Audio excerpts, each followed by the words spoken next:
Hello, everybody. Welcome to the Monday Memorial Day live stream. So we got a lot of things to cover.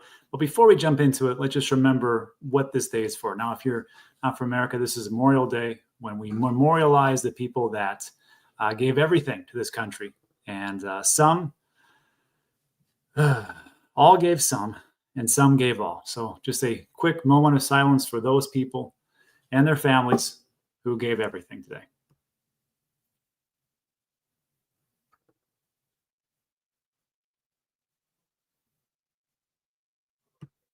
All right. So thank you, everybody. So let's jump into it. So today we're going to talk about the Bitcoin conference, which I am at right now. I'm actually in Las Vegas. I have family here, so this was a no-brainer for me.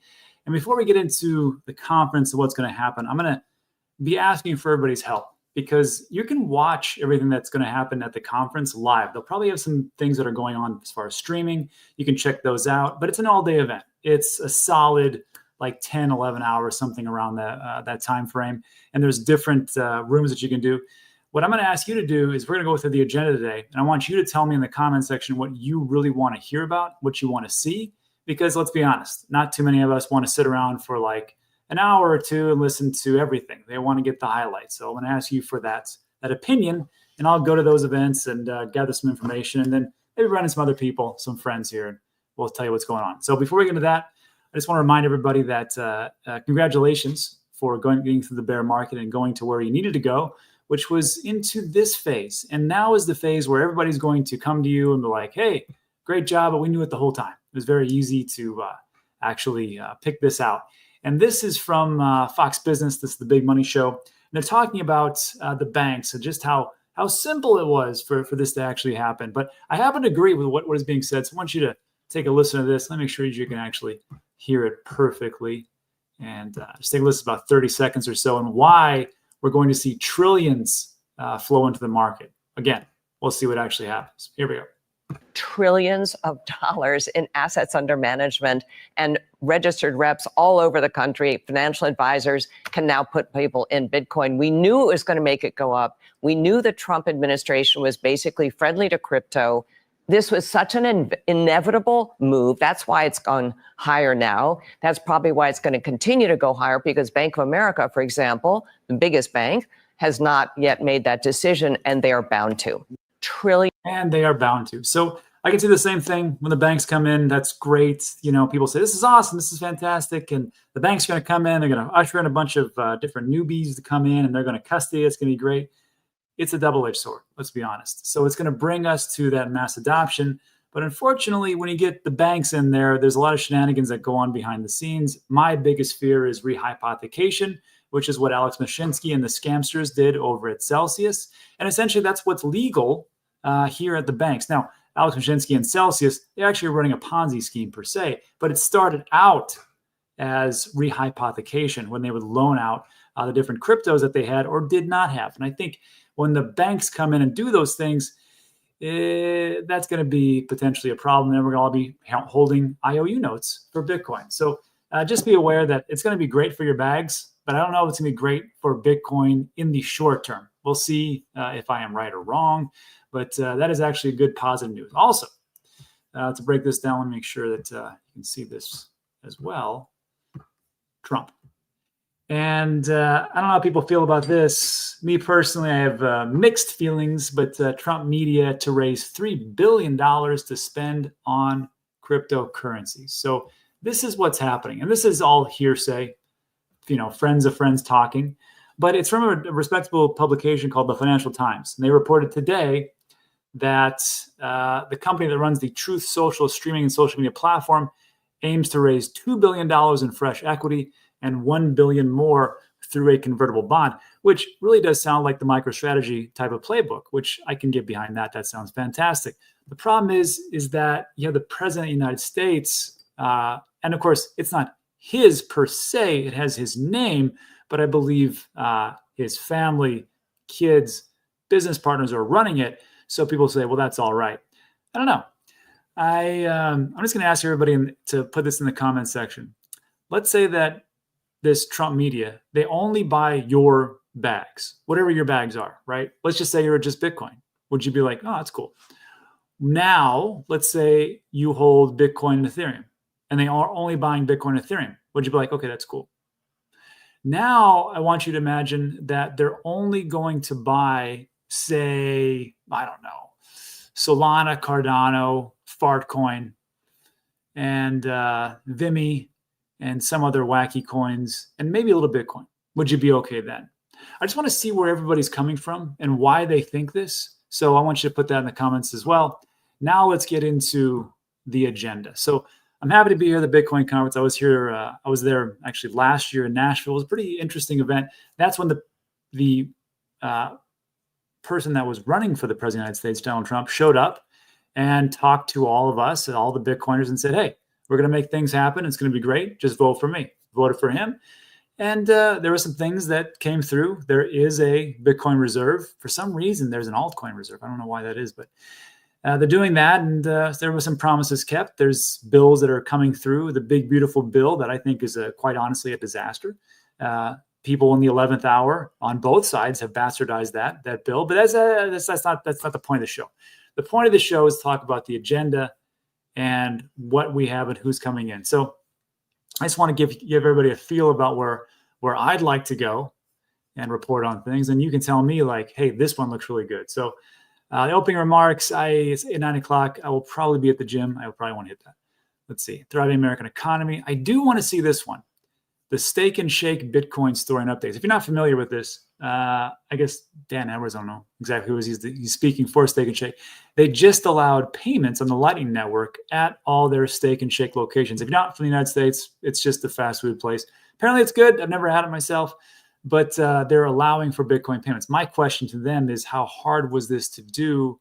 And what was the point of doing it? Was it because that you believe in the Bitcoin ethos, you believe in decentralization, or was it just as simple as like, we're sick and tired of paying Visa 2.9% and transaction fees also on MasterCard and or PayPal if they're using that. And we just want to use something a little bit different and kind of go from there. I wonder which one it was. So I want to go there and see what they say. Let's see. New Hampshire, the first day of the Bitcoin Reserve. I'll definitely be skipping that. I'm still angry that Texas was not the first. Anyhow, this one I think is going to be fascinating. 9:30. Well, that's pretty early. How do we fund the strategic Bitcoin reserve? Because as you may or may not know, the way that they want to fund the Bitcoin strategic reserve is not through taxpayers' dollars. It is either through slashing other programs or getting ancillary revenue in some way, shape, or form, tariffs. And if they can do something like that, that would be interesting. I want to see what these people say. Fred Thiel from Mara, Matthew Pines, the Bitcoin Policy Institute, Matthew Siegel from VanEck. I'd like to see what their thoughts are about that. Revitalizing rural America with Bitcoin mining. I'm not going to go through all these because it's about 120, but I linked this in the description so you can check this out for the entire agenda and just put in like what you think is good. I think, let's see, Bitcoin for corporations. So that sounds awful. Strategics. What's this? Treasury. Next golden age of America. Now this could be interesting. 10:30 on Tuesday. I can make that. Coinbase. President Trump's 2024 campaign, Chris LaCivita and Brian Jack, the House of Representatives. Interesting. Let's see. Alberta, Bitcoin communication. That's now. No. Corporate governance and strategy. Bitcoin mining is for closers. All right. Bitcoin business, super grid. Okay. What the heck? Brian Johnson, the longevity guy, is going to be there. Huh. I don't know what that's all about. But the one that I want to see is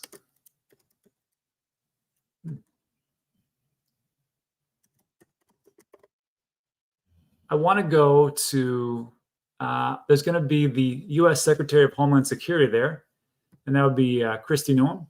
I want to see what she has to say and why Bitcoin is now a security issue for the United States. I wonder about why that is. Also, I think the biggest one I want to see, not Fred Thiel, is this one. And this is going to be interesting. It's Natalie Brunell and it's Peter Schiff, which would have been interesting by itself. But they've also got Trace Mayer. If you don't know who Trace Mayer is, he's one of the OG Bitcoiners, but he's also a big gold person. So I want to see how him and Peter Schiff get into it. Honestly, it really doesn't matter what Peter Schiff says. I mean, he's been wrong since he's been talking about Bitcoin since 2012 and telling everybody to, don't invest into Bitcoin when it was $200 or whatever it was. So he's just been wrong forever. So it doesn't really matter. But I would just like to see how that is. That's just like more like, like WWE wrestling entertainment stuff like that. So I want to go to that one. And there's a whole host of things. And then also I believe that J.D. Vance, the Vice President of the United States, is going to be speaking on 9 o'clock on Wednesday. And there's also this guy speaking, Ben Cowan, how institutional adoption impacts on-chain data. Ooh, that sounds like a dry event, but I'm going to go watch it and see what it is. Anyhow, tell me what you want to see. I'm going to go there, take some notes, condense everything, and go from there. Now, before we end up and do a little Q&A, I just want to remind everybody that I know people would say, like, these conferences are awful because they always, lead to this massive dip. Not really. So just so you guys know, that doesn't have to be like that every time. I took a look over at ChatGPT and said, hey, run me the last 5 years or 4 years, 5 years. 1, 2, 3, 4. 21, 2, 3, 5 years. And tell me what the price difference was during 7 days and 30 days after, and 60 days. And I got to tell you, over time, you would think it would be, just horrendous for these conferences, but not so much. 2020 conference. During the conference, Bitcoin was recovering for the March 12th crash at $4,916. Remember those days? March 12th, 2020? There was this thing called coronavirus. I don't know if you heard about it. It was a big thing. Bunch of lies, but big thing. And Bitcoin was at $40,900. 7 days after, price showed modest recovery. 30 days after, gradual increase. And 60 days after, it had essentially doubled. So 2020, great year for the Bitcoin conference. 2021, Bitcoin traded around 36,000. 7 days after, price remained stable. 30 days after, it dropped a bit to 30,000. But then 60 days after, it was 40,000s. 2022, during the conference, Bitcoin was around 43,000. 7 days after, it did drop 40,000. And 30 days after, it was even worse, 30,000 in May. And 60 days after, it still sucked, 20,000 to 30,000. But remember, what was 2022? Well, in the 4-year cycles, it always goes like this, right? There's a halving, an all-time high, a big, huge dip, and a reset. So in 2021, we had the all-time high. In 2022, we had a big, huge dip. 2023, we had a reset. 2024, we had a what? A halving. So in 2022, of course, I can say, well, yes, that makes a lot of sense because it was in that year. So I can get that.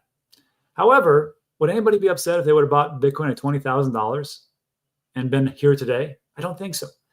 2023 conference, during the conference, Bitcoin hovered around 27,000. 7 days after, price remained steady. 30, it reached $30,000, and 60 days after, it was 35,000. Not a bad year or time frame. And in 2024, Bitcoin traded near 66,000. I remember it was great. Nashville was crazy. 7 days after, little uptick. 30 days after, it went above 70,000, and 60 days after, 80,000. So look, I don't know what's going to happen for a Bitcoin conference. I don't know what's going to happen with tariffs. I don't know what's going to happen with Ukraine and Russia. I don't know what's going to happen with inflation. But if we take a look at it, if we look at a long term, people are going to look back at 100 and whatever, I don't know what it is today, 109,000, go, boy, I wish I could have got 109,000. Now I got to pay $500,000 for one Bitcoin. Anyhow, let me just think about that in the comment section. And lastly, I will say, I'm looking forward to this. I'm going to have Simon Dixon on. Me and him are on the same wavelength on a couple of things, and it is concerning to me. And he put this out today. He goes, the Vegas Bitcoin conference is out of touch. Politicians want your Bitcoin. True. Corporations want you holding paper IOUs. That is also true. Bitcoin is for exiting the Fed and starving the war machine. Stack real sats, boycott the Fed. And I have to tell you, if you go back to the agenda and you do a search for lending, it's a little prevalent. We've got, let's see, what is this here? Wealth management and estate planning with Bitcoin as a unit of account. And this is Sean Owen, SALT Lending. New wave of Bitcoin lending products, Arch lending, SALT. And then, hold on, there's one more. Oh, the future of Bitcoin-backed lending from Ledden Inc. So that's going to be an interesting one. We'll see. Anyhow, that's it for today. Look, you like today's video, give it a thumbs up, consider subscribing. We're going to talk about it's time sensitive. Now, let's do a little Q&A. Answer your questions. We'll go from there. What does everybody have today? All righty. Let me go back. Much crazier. Roz is correct. It is much crazier. It was much crazier back then. And of course, volatility is sometimes a good thing, especially when you're dollar cost averaging. So I'll be okay with that. Peter needs to do him and I'll do me. Yeah, it's just, I think it's like getting your annoying friend to believe in an idea that you have. Like I have this friend Alex, and we call him Megatron because everything he says is like, well, that's not going to work. And when I had my sports facility, I would just run out business ideas by him. And I just say, what do you think about this? That sucks. What do you think about that? That's not good. And then the one out of like 20 ideas that I told him, he'd be like, that's not a bad idea. And I'm like, oh, that's going to be a winner. So like with Peter Schiff, I feel like we already even moved on, but we just want some of our, I wouldn't say he's a buddy, but just to bring him over to the side and go, come on, you're not that dumb. You know that there's a future here. You know it's going to do well. You can still have gold. You can still get into Bitcoin. Come on. I mean, your son figured it out, for Pete's sakes. Do you feel banks will offer tokenized gold at some point? I think is there some service that does that already? And I think we do that in crypto, which I'm not a big fan of either. But we'll see. 100% chance Ben mentions Bitcoin dominance. Would that be a great game? Like we just all watch that together. Like I'll be in the crowd and you guys watch it. And every time Ben says, Bitcoin dominance, and something happens. Ben's a must-see, absolutely. How much has Peter Schiff, Dave Ramsey, and the likes cost their followers by telling them to steer away from Bitcoin? Not the smart ones. I got to tell you, like, I'm here with family, and I'm trying to. I don't really push the agenda. I just don't. But with talking about Bitcoin and investments, it's just like talking to a brick wall sometimes.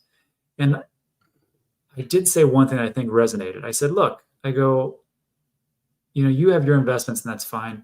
If I want to get a Bitcoin, and it'll probably be super volatile and it'll take some time. But why don't you just do this? Why don't you just buy a little now, which will force you to do the research, and then do a little research later. That's what Stanley Druckenmiller does all the time. And he's like an investment legend. He invests into things because he hears something good, so he invests a little bit into it. If not his whole life savings or something, all his billions of dollars, he invests a small amount, and that forces him to do the due diligence. And if he doesn't like it, he pulls out. I think that's like the best thing that I could advise these days is like, look, just put a little bit into it, do a bunch of research, and if you don't like it, pull out. It's not going to kill you. And that's about it. But again, I'm like a lazy outfielder, right? It's a pop fly. I mean, I'll answer the question, but I'm not going to dive for it. Let's see. Irrational. Hey, Rob, what's your thoughts on Caspa? Is something worth buying? I have some. I'm hoping it goes up. I don't know what's really going on with the ecosystem, if they're building, if they have good partnerships or what's happening. But if something is happening, let me know in the comments because I haven't heard too much news. But a lot of those things get drowned out because we're talking so much about Bitcoin. Yeah. Yeah, Matt, good job. Matt made it live. So on average, it does go down a bit most years. Raz is, yeah. But see, it's how you look at it, right? Like I showed, and this is why I want everybody to, because numbers don't lie. And it helps out a lot. If you guys sign up for Ben's website, this part is free. Not this. This DCA part here. And when I show my brother, I go, look, man, because he was talking about his per diem pay. He's a truck driver. And I'm like, okay, you get like $180 a week, right? At like per diem, which you don't do anything with it. So I said, if you would have done this, if you would have put $180, actually I should have done this weekly. If you put $180 weekly back when you started to get per diem in 2020, I said, if you just would have put that per diem amount, and you can do this for anything, Bitcoin or whatever else, you put $180 a week on a Monday. You started in 2020, January 1st, or whenever you started. Like you would have invested $50,000, which seems like a lot. But over time, it's not a big deal, right? But today it'd be worth 225,000 because you have 2 Bitcoin. And if it goes to, I don't know, $1 million of Bitcoin, which seems crazy now, but who knows, especially with money printing, am I right? That'd be worth $2 million. So you do stuff like that and show the numbers, people are like, oh, maybe I should. That's it. Or you could show them like, meme coin numbers and then get your whole entire family wrecked and they hate your guts. It's up to you. I can't give you financial advice. I can't give you family advice. Just saying. Let's see. So, Crypto Bureau, what time frame do you give until Bitcoin is classified as a currency instead of an asset? It has to go through a lot of political points, and I know that Governor Ron DeSantis, I believe they are talking about a bill or just put a bill in Florida to where they would eliminate capital gains tax on Bitcoin. And if they could do that, then you could actually use Bitcoin as per se a currency. Because right now, that's why I'd like to talk to Steak and Shake about this, is right now when you use Bitcoin, you pay capital gains tax on that stuff, right? And I think it's a big deal for $10, right? But if you keep doing it over time, I think it'll actually add up. So you buy Bitcoin for $1,000. Now it's $100,000. You pay for something. When you pay for Steak and Shake or coffee or a house or whatever it is, you have to pay capital gains tax. In America, it's long-term capital gains. I understand. In Germany, I think you guys don't pay any capital gains tax after a year. Congratulations. Australia, you guys get hosed, but whatever. You still have to pay capital gains on that. So it's like you're getting double taxed. You have the sales tax for the Steak and Shake, whatever that is. And then, of course, the capital gains, whatever, that 15 to 21%. So as far as like timeframes, if they want to make things serious, I think the U.S. government would have to do that, and that would change the whole dynamics. Can I give you a time frame? I could do it just like my Bitcoin price prediction. So I would say it's going to happen anywhere between tomorrow and 2042. I have no idea. I'm sorry. Hey, Matt. Hey, Panda. Everybody loves Panda. Everyone is good, buddy. Matt. Rob, does Bobby think Pepe is cooked or just a blue rare? Are you still carnivore only? Yep, still carnivore mostly. I had a problem with not just electrolytes, but just energy levels. So I've added in some fruit and honey, like Dr. Paul Saladino did. Works out pretty well. I got to tell you, if you got problems, carnivore or whole food diet's the way to go. And if you're here in Las Vegas, I'd love to talk to you about that with you. But on this channel, everybody's like, okay, get back to the Bitcoin. All right. Jay today, when is the ITC party? That's, I think, Thursday. So I'll let everybody know about that. Maybe do a quick live stream from my phone. See. Jerry, is Jerry here? Why Simon is so pro-Hamas. I don't know if he's pro-Hamas, the terrorist organization. I think he's pro-Palestine and against... I'll have to talk to him about that, actually. Because when I start to reel off on those things, then all of a sudden I get this part. I'm not going on. A bunch of new Celsius clones. See irrational? I don't know. Because if you think about it, if you really think about rationally, how you can make money is, okay, here's a prime example. So I'll make loans for real estate, right? Someone says, I need a loan to close on this commercial real estate property. I can't get a loan because I'm tied up in other business ventures. If you want to do this, give me an interest rate. Okay. So right now, interest rates are rough 7-8%. Commercial, we're going to have to go 10, 11%. I got to be in the first lane. Great. You're going to pay me back in 15 years, and there's no prepayment penalties after 3 years. That part's not important. What's important is that I make a good amount I get a really good money on just making these loans. Everything's good, right? I don't have to take, or someone doesn't have to take those funds and start to rehypothecate everything, right? So if banks could just like give it a loan and just get the interest rate and not rehypothecate the money that comes in and do like fractional reserve lending, it works out okay. That's what Celsius was kind of supposed to do. But of course they didn't, because they said we deal with the only strictest and highest of regimen of the people that borrow with us.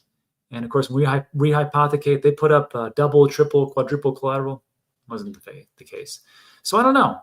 I will there probably is a decent Bitcoin lending something or other, but I just can't do it because I can't do it. I have PTSD. I will never, I'm ruined. And I'm okay with that. Simon, hey, Panda. Simon had a neck space with Peter. It was like a mute person was talking to a deaf guy trying to show a blind guy something. Yeah, I couldn't say it better. Rob, what do you think is the best exchange to see your crypto? To see your crypto? Like actual, well, here's the thing. I don't leave, like I was using Coinbase. I'm switching over to Kraken. I'm in the process. And I don't leave my crypto on the exchanges. Every exchange that I have used in the past, the criteria is you must allow me to custody it. And the only one that I can think of that didn't allow you in the beginning was Robinhood. And people love that. That's not my thing. So I'll buy through the week. Bitcoin is a daily. And there's some alts that are every couple of days or so. At the end of the week, I always transfer them over to my ledger and or numerous TANGEM cold storage devices. And I don't need to see if, they have reserves or whatever. I don't care about that. It comes to me and that's it. Hey there. Red Panda. See, everybody loves Hey Panda. Stay humble and stack sats. It's very true. Oh, yes. I want to see Charles Hoskinson demo that the Bitcoin operating system, the BOS. Charles Hoskinson is demoing Bitcoin DeFi at the conference, competitor to the Bitcoin OS product. Oh, I did not know. Things getting spicy for Bitcoin DeFi. And that, I think, is a good point. As we talk about, let me see if I can find this. L2. That's not.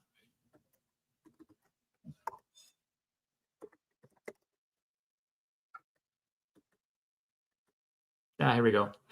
Comparing trust assumptions, security models across layer 2s. I'm going to guess this is for layer 2s that are built on Bitcoin. That'd be good. That'd be really good. Let's see. I don't see Charles as a speaker per se. Let me see. How about Boss? No. How about Hosk? No. Well, he may be demoing it, but he's not speaking. I got that.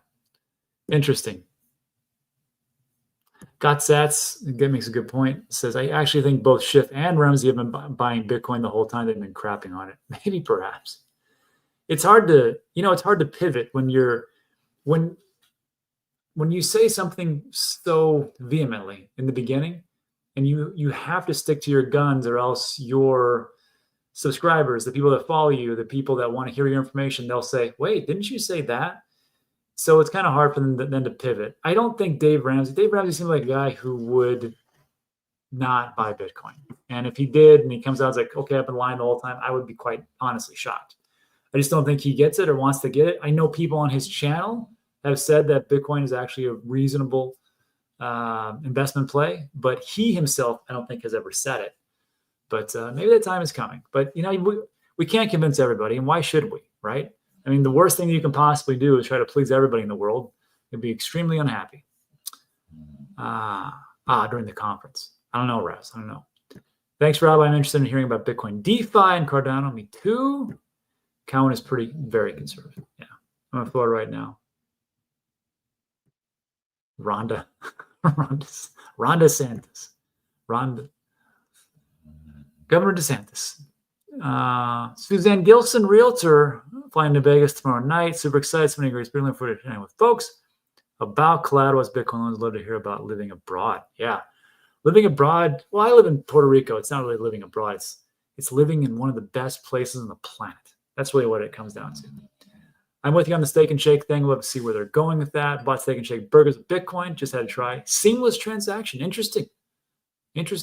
I guess I've used Lightning before for some transactions. It's very fast. But I know we have to open that channel. So I'm just curious how that works. I mean, if it's seamless, maybe I have something on the back end, but it's not like it's very hard. Efrain is here. Meme is here. Speaking of Puerto Ricans, thoughts on Sol, new protocol change, Alpenglow, and replacing Tower BFT and proof. Wow, and replacing proof of history. That's something I have to look into. That sounds like a job for Coin Bureau. I'll have to talk to Guy about that. Let's see. You tried Mike's hot honey? Game changer. The hot honey sauce? It's pretty good. It's all right. What's happening in the tomato-based meme world? Not a thing. Just a disaster of a meme coin. What are you going to do? Party live stream. Yeah. Virtual VM Maniac. Yeah, I should do a meetup here. Hopefully not get wrench attacked, and we'll go from there.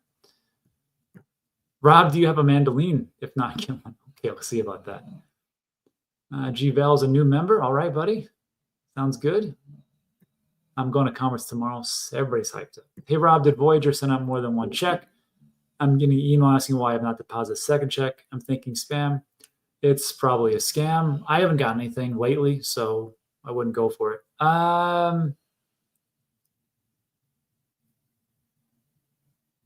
Did they do that through Venmo? Let's see. No, that was Celsius. I'm just gonna say it's a scam unless if there's a bunch like reach out to me via email. I have an email in the description and I'll help you walk through it if it is that. If it is I just think everything's a scam. Right now, Palestine is run by Hamas. Hamas hides in schools and hospitals. Well, that's also true. Rob, serious concern here. Ben and his Bitcoin dominance has been right. However, if Bitcoin breaks out again, we go to 118K. If alts don't fly, would you still consider selling all back to Bitcoin? Fuzzy, here's the thing about this bull run. And someone said it. It was a pretty good point. They said, we just hit the all-time high last week. I think it was Thursday. We crossed over. We went above 108 to 110, 111, I think almost 112K. And really, the majority of people didn't really care. The ones that did talk a lot about it was a lot of the Bitcoin maximalists, right? But you didn't see a lot of hype from everybody else. And I think what's going on is this, and it made a lot of sense. We saw Bitcoin hitting all-time highs. And usually what happens is people will take profits from Bitcoin, put them into altcoins in we'll call them blue chip altcoins. The Ethereums, the Solanas, the Cardanos, the blah. And then they'll start to take profits out of those after a month or so and put them into low cap alts. Well, people aren't really doing that anymore. I think they're looking at it and going, okay, America's doing a Bitcoin strategic reserve. These corporations are doing the MicroStrategy play. We've got institutions from around the world looking to invest into it, and sovereign wealth funds are legitimately buying into it, especially in the Middle East. Maybe I don't want to take that risk anymore. And I think the reason then that people weren't really excited about Bitcoin going up is because those people don't have a lot of Bitcoin. And I could be wrong, but let me know in the comment section if it's, yeah, Rob, that's true. I have a boatload of altcoins. And I don't have much Bitcoin, so I'm not really excited about it. I want my altcoins to go up. And where's the altcoin season? I think that might be it. Well, we'll see. So would that mean alt season is officially dead? No. But I think it more is like a flight to quality that are those altcoins. And of course, if you're a Bitcoin maximalist, you're like, there is no flight to quality. It only goes to Bitcoin. But there are some things that are done quite well. And those are, and it's whether you like it or not, it's going to happen. There's going to be the Genius Bill that's going to get rammed through Congress, and they're going to pass that. It's going to be regulation for stablecoins. And stablecoins function quite well, but they need a platform. They need a blockchain, and those blockchains are numerous. And you can just take a look at USDC and Tether, which is 91% of all stablecoin transactions on the blockchain. And those are mostly, really, if you look at Tether with their 150 billion, roughly 156 billion market cap, 75 billion is Tron. And Ethereum is in there, but Ethereum has a lion's share of USDC. Solana is another one. Toncoin, Casp. There's just. Let me just take a look, because I always forget a little bit. Let's see. Let's go to Tether. I like USDC because as an American, that's what I have to usually use. Oh yeah. Aptos, Tron, Near, Kava, CeeLo, Ton, Avalanche, Solana. Those are the ones to look into. And USDC, again, payments are going to be great. Oh, wow, Polkadot, Tron, Near, Hedera, Arbitrum, Optimism, Aptos, Base, can't get that, Algorand, Stellar, CeeLo, Sui, Avalanche, Polygon, Solana. So I don't think altseason is dead. I think you have to really just focus in on which ones are the most quality altcoins that you can get into that actually have use case, utility, and community. And if you make that right assertion, then you'll be successful. But it's a tough one. It's a tough one. All right. Oh, when iTRUST capital staking comeback, I know what they're going to stake, and I know when they're going to stake it. And if you see me in Las Vegas, I'll tell you exactly what those are, but I can't tell you here. And I'm just very happy that iTRUST listened to all of us. So yeah, it's going to be good times. iTRUST, if you're not familiar with that, it's for retirement accounts, Roth IRAs. I've been using them for 4 years, 5 years, one of those two. And now they have a custody service, which is the same custody service that BlackRock and MicroStrategy uses. And I've allocated 20%, and I'm moving that over to iTRUST custody. And I've talked about why. It's just because I want to diversify. I'm not a guy who's like, hey, I'm going to cut all my Bitcoin into one cold storage device. I've learned my lesson from friends that have fallen for that. So I'm going to put some in cold storage, multiple cold storages. I'm going to put some in a little hot wallet, very little, and then some into a custody service that essentially is holding your Bitcoin, or the custody services, and you are getting transaction in cash. I'd like to diversify as much as I possibly can. And the reason why, because I am paranoid. And that's pretty much it. Let's see. All right. See, this is why I didn't bring it up. 1 bits twice shy. That's true. Ledden just sold all the ETH for Bitcoin. Nice. Let's see. I rather not lose my life savings, but totally decentralized. Yeah, I gotta agree. Coinbase has my data, but not my business. You know what's sad, Jake, today is that we're in the same boat. Coinbase has my data, but you know who else has your data? Everybody on the dark web, because there was a big data breach. And that's just how it goes. There's a reason why you've been getting a bunch of scam emails and calls and direct messages. It's because your information was given up by customer service support in some type of scandal, some type of bribery. First of all, I didn't know Coinbase even had a customer service department, but here we are. All right. I have a same amount of Picoin. Ever heard anybody talk about it? Thoughts? Tom Crown seems to love Pi. I'm going to talk to him when I see him about why it's so big. But I'll get back to you now. I don't know. Price always dumps when the conference is on. Andrew and we just talked about that. Hey, Rob, with all the YouTube crypto creators out there, what do you think it takes to be invited to speak at the Bitcoin conference like Ben has been?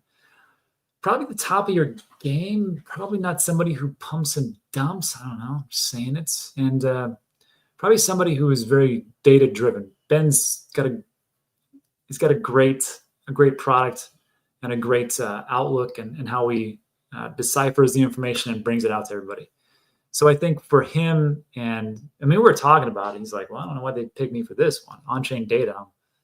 He's like, I guess. I'm like, Ben, I think you're really good at it. But I think they just, his name comes up and he's respected in the community. And that's why. So I think that's just one of the things. And his was, talking about on-chain analysis and data, which he has his own website and API integrations, which I got to tell you, that website's great for what you get for the price. I mean, I know how much it costs to actually do those API integrations. I mean, somewhat. It's massively expensive. So, I think that's part of the reason. Is Charlie Kirk into Bitcoin? Anyone know? I would assume he is. I mean, he's pretty right-leaning, libertarian kind of guy, so we would see. Ben talked about Bitcoin price goes up during the week of the conference, then goes down. See, to me, I'm really hoping it actually goes down so I could actually pick up some more. That's just me being greedy. Andre says agree on carnivore with a bit of fruit and honey. It's a total gut here. Exactly. Yeah. So it's a good thing. We're not going to live forever, but at least we'd like to be, pain-free as we're doing that. Let us get the likes. 200, please. 560 viewers. I'm holding my breath. Thanks, Plato. You spent your Bitcoin in Steak and Shake. Hey, look, there could be worse things. Some guy, well, like if Steak and Shake is 20 bucks, that's not going to crush you. It's going to be okay. One of the guys that works for me, I pay him in Bitcoin. And every time that I do it, because I pay him once a month, whatever I send him, I buy the exact same in Bitcoin and just replenish it. So you can do it. Beware the Lamb says Voyager did send out 2 checks. Okay, I think there is a, let's see.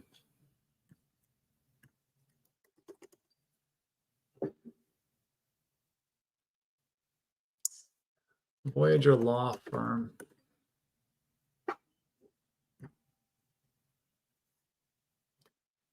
You need to check with the law firm and kind of go from there, because I don't like, even if it's a letter, they'll probably say, well, call us here. And like, I don't know. There was supposed to be a second payment. I never got it. Okay. I'll have to do some digging.